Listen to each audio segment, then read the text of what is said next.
Des filets, on en a toujours eu et on a toujours vu dans notre famille des gens qui montaient les filets, qui assemblaient les filets. Grosso modo, quand la vie du filet est terminée, vous mettez tout à la poubelle et c'est une catastrophe écologique. Et juste la chaleur qui passe au-dessus de notre flotteur ou de notre plomb, elle fond notre nylon et elle permet de récupérer le flotteur en parfait état et de pouvoir recycler le nylon. Voilà une machine qui désolidarise le plomb, le flotteur et la toile du filet. Donc, le plomb et le flotteur passent sous les roulettes qui sont ici, arrivent devant la bûche chauffante qui désolidarise les filets du plomb, passent sous les grattoirs qui sont ici et ensuite sont enroulés sur ces cylindres-là, qui les replient correctement. On va pouvoir recréer un nouveau filet.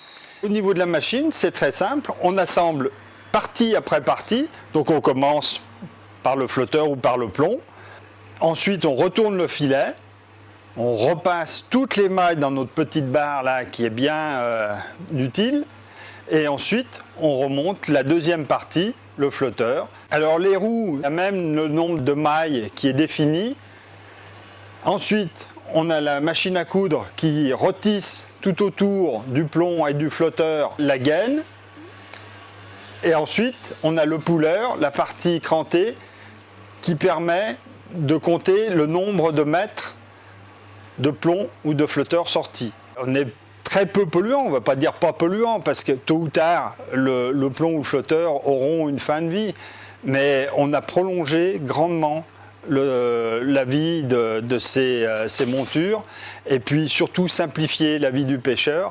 Voilà 15 ans que cette idée est sortie de ma tête. Aujourd'hui, on est rattrapé par ce besoin de l'ensemble de la société de ne pas gâcher de matières premières.